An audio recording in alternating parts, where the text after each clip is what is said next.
మునుపటి భాగంలో ఈ మంత్రాలబ్బ చెప్పిన విధంగానే ఆ రక్తపు సాచి నేరుగా ఊరి చివరన ఉన్న ఆ బావిలోనికి ప్రవేశించింది. అంతేకాదు ప్రతిరోజు ఆ ఊరిలో మనుషులే నేరుగా తామంతకు తాము వచ్చి తనని సమర్పించుకుంటారని చెప్పి ఈ మంత్రాలబ్బ నేరుగా ఊళ్ళోనికి ప్రవేశించింది. ఊరి ప్రజలందరితోని ఈ మంత్రాలబ్బ రక్తపు సాచి కోసం మీరందరూ రోజుకు ఒకరు చొప్పున బలి కావాలని చెప్పింది. అది ఎంతా విన్న ప్రజలందరూ ఒక్కసారిగా ఆశ్చర్యపోయి భయపడుతూ మంత్రాలవ్వతో ఇలా అంటూ ఉన్నారు. అయ్యి బాబాయ్, మంత్రాలవ్వ, ఇదేంటిది? నువ్వు ఆ దెయ్యం నుంచి మమ్మల్ని అందరినీ కాపాడుతావని, ఆ దెయ్యాన్ని ఊరి నుంచి దూరంగా తరిమి కొడతావని చెప్పి మేమందరం చాలా నమ్మకంగా ఉన్నాం. అంతేకాని నువ్వే వచ్చి ఇలా రోజుకొక్కరిని బలైపోమని చెప్తే మేము ఇంక ఎవరికి చెప్పుకోవాలి? అలాగైతే నేను ఈ ఊరందరినీ విడిచి వెళ్ళిపోతాం. నాకు ఈ ఊరు వద్దు, ఈ ఊర్లో ఉన్న భూములు వద్దు. మంత్రాలవ్వ, దయచేసి మమ్మల్ని అందరినీ ఈ ఊరు దాటించే మంత్రాలవ్వ. నువ్వు చెప్పినట్టుగా రక్త పిశాచికి మేము ఎవరం బలాభం. ఆ పిశాచి చూస్తేనేమో అందరికీ గుండె ఆగిపోతుంది. అలాంటిది నేరుగా దాని ముందు నుంచంటే అది మమ్మల్ని తింటూ చూస్తూ ఉంటదా? అయ్యి బాబోయ్, మంత్రాలవ్వ, ఇది మా వల్ల కాదు మంత్రాలవ్వ అని ఊర్లో ప్రజలందరూ మంత్రాలతో చెబుతూ ఉన్నారు. ఆ మాటలు విన్న మంత్రాలవ్వ ఇలా అంటూ ఉంది. మీరు ఎంత నిర్లక్ష్యం చేసినా లేదా ఊరి విడిచి వెళ్లాలని చూసినా సరే ఆ రక్త పిశాచి ఖచ్చితంగా మిమ్మల్ని అందరినీ ఒకేసారిగా బలి తీసుకుంటుంది. అలా ఒక్కసారిగా బలి తీసుకోవడంలో మీ అందరి ప్రాణాలు పోతాయి, లేదా రోజుకు ఒకరు చొప్పున బలి అవ్వడం వల్ల ఊర్లో కొంతమంది మిగులుతారు.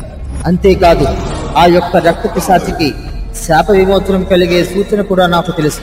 అంతవరకు మీకు ఖచ్చితంగా నేను చెప్పిన విధంగానే రోజుకు ఒకరు చొప్పున ఆ రక్త పిశాచికి బలి అవ్వాల్సిందే.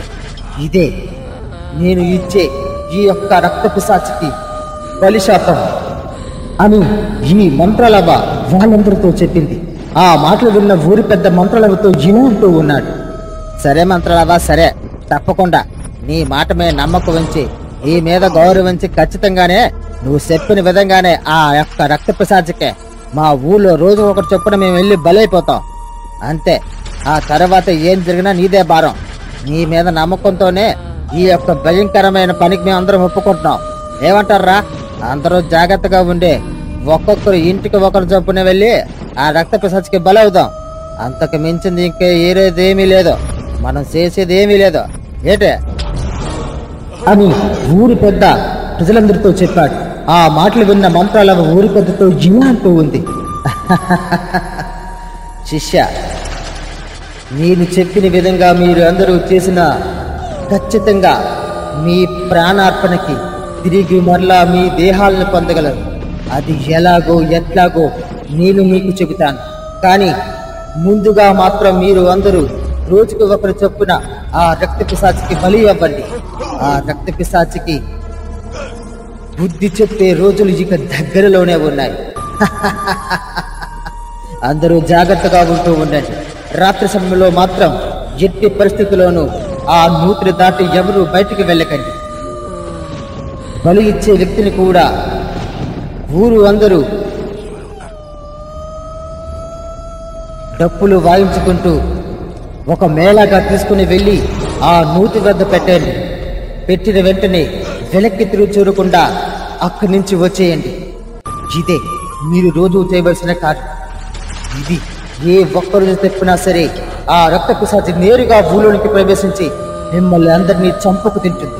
జాగ్రత్తగా ఉండండి అని చెప్పి మంత్రాలవ్వ నడుచుకుంటూ నేరుగా తన గృహంలోనికి వెళ్ళిపోయింది. ఇది ఎంతా చూసినా ఈ ఊరు ప్రజలందరూ చాలా భయపడి తమలో తాము ఇలా అనుకుంటూ ఉన్నారు. అరే, ఏం చేద్దాం? ఇక మంత్రాలవ్వ కూడా తెగేసి చెప్పింది కదా, ఇక రక్త పిశాచికి మనమే ఊళ్ళో వాళ్ళందరూ వరుసగా ఇంటికి ఒక చొప్పున మనమే బలవ్వాలి. ఇంక తప్పదురా. మన పిల్లల భవిష్యత్తు బాగోలన్నా ఈ ఊరు మనకి దక్కాలన్నా సరే ఇంక ఇదొకటే మార్గం. సరే సరే, ఈ రోజు నేను వెళ్తానురా. నేను బలైపోతాను ఈ రోజు రక్త పిశాచికి. మీరందరూ జాగ్రత్తగా ఉండండి. నా కుటుంబాన్ని అందరూ చూస్తూ ఉండండి రా, సరేనా? అని ఒక వ్యక్తి ఊరి పెద్దతో పాటు ఊరి పిల్లలందరితో చెబుతూ ఉన్నాడు. ఆ మాటలు విన్న ఊరి పెద్ద ఆ వ్యక్తితో ఇలా అంటూ ఉన్నాడు. అరే రంగన్న, నువ్వు తీసుకున్న ఈ నిర్ణయం చాలా ధైర్య సాహసాలకు సంబంధించింది. ఖచ్చితంగా మంత్రాలవ్వ మీద నమ్మకం పెట్టి వెళ్ళు. నువ్వు తిరిగి మళ్ళా బ్రతుకుతావని నమ్మకం నాకు ఉంది. నువ్వు ఆలోచించవలసింది, భయపడవలసింది ఏమీ లేదు. అంతా మంచి జరుగుతుంది. నీ యొక్క ప్రాణత్యాగం ఈ ఊరికి మంచి జరుగుతుంది. ఖచ్చితంగా ఇక్కడి నుంచి రోజుకు ఒకరు చొప్పున ఆ రక్తపిశాచికి బలి అవుతాం అని ఆ గ్రామ ప్రజలందరూ నిశ్చయించుకున్నారు. అనుకున్న విధంగానే సరిగ్గా రాత్రి 1 గంట సమయానికి ఆ రంగన్నను తీసుకొని ఊళ్ళో ప్రజలందరూ డప్పులు వాయించుకుంటూ ఊరి చివరన ఉన్న ఆ భయంకరమైన బావి వద్దకు వచ్చారు. రంగయ్యని ఆ నూతు వద్ద నుంచుని పెట్టి ఈ ఊళ్ళో ప్రజలందరూ వెనక్కి తిరిగి చూడకుండా నేరుగా నడుచుకుంటూ తమ తమ ఇళ్లకు వెళ్లిపోయారు. సరిగ్గా 1 గంట సమయానికి ఆ బావిలోంచి భయంకరమైన అరుపులతో పాటు రక్తపిశాచి అరుస్తూ ఆకలి ఆకలి అంటూ గట్టిగా అరుస్తూ ఉంది. ఈ రంగన్న ఒక్కసారిగా ఆ బావిలోనికి ఒకేసారి దూకేశాడు. దూకిన మరుక్షణమే ఈ రంగన్న శిరస్సు తెగిపడి నేరుగా బావిలోంచి బయటకు పడింది. ఆ బావి చుట్టూ అంతా రక్తమయంగా మారింది. ఆ రక్తాన్ని తాగుతూ రక్తపిశాచి ఇలా అంటూ ఉంది, బాగు బాగు బహుబాగు, ఈ స్వయంగా వచ్చి నాకే బలి ఇవ్వడం నా ఒంటికి శ్రమ లేకుండా బహు చక్కగా ఉంది. ఈ రక్త మాంసాలు చాలా రుచిగా ఉన్నాయి. ఒరే గ్రామ ప్రజలారా, రేపు ఇంకొకడు సిద్ధంగా ఉండండి. అందరూ శుభ్రంగా తిని కొవ్వు పెట్టి బలిష్టంగా తయారవ్వండి. మీ రక్త మాంసాలు నాకు అమృతం వలె ఉన్నాయి అని చాలా గట్టిగా నవ్వుతూ ఉంది ఆ రక్తపిశాచి. ఇది ఎంతా వింటున్న ఆ గ్రామ ప్రజలందరూ భయపడుతూ తమ తమ ఇళ్లలోనే అందరూ అలా ఉండిపోయారు. సరిగ్గా ఉదయం అయింది. ఊర్లో ప్రజలందరూ నేరుగా ఊరు చివరన ఉన్న ఆ బావి వద్దకు వచ్చి చూశారు. ఆ బావి బయట తెగిపడి ఉన్న ఈ రంగన్న శిరస్సును చూసి అందరూ చాలా భయపడ్డారు. వాళ్ళందరూ ఇలా అనుకుంటూ ఉన్నారు, అరే రంగన్న గడ్డ తల చూడరా, ఎలా చంపుకు తినేసిందో ఈ రక్తపిశాచి. అయ్యో బాబోయ్, ఇలా ఇంత దారుణంగా ఇంత భయంకరంగా చంపుకు తింటుందని చూస్తూ ఉంటేనే అందరికీ గుండెల్లో గుబులు పడుతుంది. పైగా ఈ రోజు కూడా వేరే ఒకడు వెళ్ళి బలవ్వాలి. ఇలా రోజు ఒకడు చొప్పున బలైపోతే ఊరు ఇంక మొత్తం అంతమైపోతే మరా. ఏ విధంగా సరే ఇక అంతా మంత్రాల మీదే మన భారం వేసి అందరూ ధైర్యంగా ఉండాలి. పదండి పదండి వెళ్ళిపోదాం అని ఊర్లో ప్రజలందరూ ఆ యొక్క భయంకరమైన సంఘటన చూసి నేరుగా తమ తమ పనుల్లోనికి వెళ్లిపోయారు. ఇంతలో పక్క ఊరికి చెందిన ఒక వ్యక్తి ఇది అంతా చూసి ఆశ్చర్యపోయాడు. తను నేరుగా తన ఊర్లో వాళ్ళతో ఇలా అంటూ ఉన్నాడు, పక్క ఊరి రామాపురంలో ఉంది కదా, ఆ రామాపురంలో భయంకరమైన సంఘటనలు జరుగుతున్నారా బాబు. ఊరి చివరన ఒక పెద్ద నుయ్యి ఉంది. ఆ నూతి దగ్గరికి ప్రతిరోజు ఎవరో ఒకరు వెళ్లి బలవ్వాలంట. అలా ఆ నూతిలో ఏదో భయంకరమైన పిశాచు ఉన్నట్టుందిరా. వాడి శిరస్సును తెగ నరికి రక్తపాతంగా మార్చేసింది. ఊళ్ళో వాళ్ళందరూ ఎంత భయపడుతున్నా సరే వాళ్ళెవ్వరూ మాత్రం ఊరు విడిచి వెళ్ళరంట. ఇదంతా ఆ ఊరు నియమంటారా బాబు. నాకు ఎందుకో చాలా భయం వేసి ఇక పరుగు పరుగుని వచ్చేశాను అని వాళ్ళు మాట్లాడుకుంటూ ఉన్నారు. ఇంతలో ఆ ఊరి పెద్ద అటుగా వచ్చి వీళ్ళ మాట్లాడుకుంటుందంతా విన్నాడు. వాళ్ళతో ఊరి పెద్ద ఇలా అంటూ ఉన్నాడు, అరే ఏట్లా మాట్లాడుతున్నారు మీరు? ఊళ్ళో నూజి ఉండడం ఏంటి?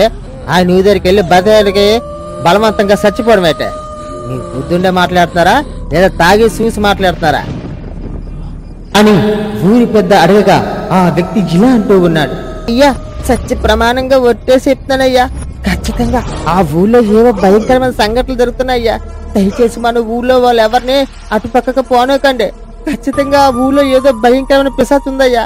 అందుకని మన ఊరి చివరి కూడా ఏదన్నా మంత్రదండాలు వేసి ఊరికి ఆనకట్టుగా పెట్టాలి. లేకపోతే ఆ పిశాచు మన ఊర్లోకి వచ్చి మనలందరినీ కూడా చంపేద్దయ్యా. అయ్యా ఎందుకైనా మంచిది ఊళ్ళో దొండోరే వేయించండి అయ్యా అని ఆ వ్యక్తి ఊరి పెద్దతో చెప్పాడు. ఆ మాటలు విన్న ఊరి పెద్ద సరే సరేని చెప్పి నేరుగా తమ ఇంటికి వెళ్లిపోయాడు. ఇంటికి వెళ్లిన ఊరి పెద్ద చాలా బాధపడుతూ కూర్చుని ఉన్నాడు. ఇంతలో తన అనుచుడైన ఒక వ్యక్తి నేరుగా ఊరి పెద్ద వద్దకు వచ్చి ఇలా అంటూ ఉన్నాడు, అరే అయ్యా ఎందుకయ్యా అలా బాధపడుతున్నారు? ఏం జరిగిందని ఇప్పుడు? ఏమీ లేదురా సుబ్బయ్య, చాలా కాలం నుంచి ఒకటే మా బాధ, పిల్లలు లేరని. ఏటో ఎన్ని మందులు వాడినా ఎన్ని గుడులు తిరిగినా సరే నాకింకా సంతానం కలగలేదురా. ఏంటో ఆ భగవంతుడు నాపై ఎప్పుడు దయ చూపిస్తాడో ఏంటో నాకు ఏమీ అర్థం కావట్లేదురా రంగన్న అని ఊరి పెద్ద ఆ వ్యక్తితో చెప్పాడు. ఆ మాటలు విన్న ఆ వ్యక్తి ఇలా అంటూ ఉన్నాడు. అయ్యా, మీరేమీ అనుకోనంటే నాదొక చిన్న సలహా అయ్యా. ఈ ఊరికి దూరంగా ఒక అడవి ఉందంట. ఆ అడవిలో ఎన్నో సంవత్సరాల నుంచి ఒక స్వామీజీ తపస్సు చేసుకుంటూ ఉన్నాడంట. మీరు గనక ఒక్కసారి ఆ స్వామీజీని కలిస్తే మీకు ఏదైనా మార్గం చెప్తాడేమో అని నాకు అనిపిస్తుందయ్యా. ఒక్కసారి మీరు ఏమీ అనుకోకుండా అతని కలిసి వస్తే బాగుంటుందేమో అయ్యా అని ఆ అనుచుడు ఊరి పెద్దతో చెప్పాడు. ఆ మాటలు విన్న ఊరి పెద్ద ఇలా అంటూ ఉన్నాడు. అరే రంగన్న, ఇంతకాలం నేను ఎంతో మంది స్వామీజీని కలిశాను, ఎన్నో గుళ్ళు కూడా తిరిగాను. ఇప్పుడు ఎవరూ చేయలేనిది ఆ అడవిలో ఉన్న స్వామీజీ చేస్తాడంటావా? సరే చూద్దాం. స్వామీజీని నువ్వు చెప్పినట్టుగా నేను కలుస్తాను. వెళ్ళి కలిసి నాకు సంతానం కలిగే ఏదైనా దారి చూపించమని చెబుతాను. ఈ రోజే బయలుదేరి వెళ్తాను అని చెప్పి ఆ ఊరి పెద్ద నేరుగా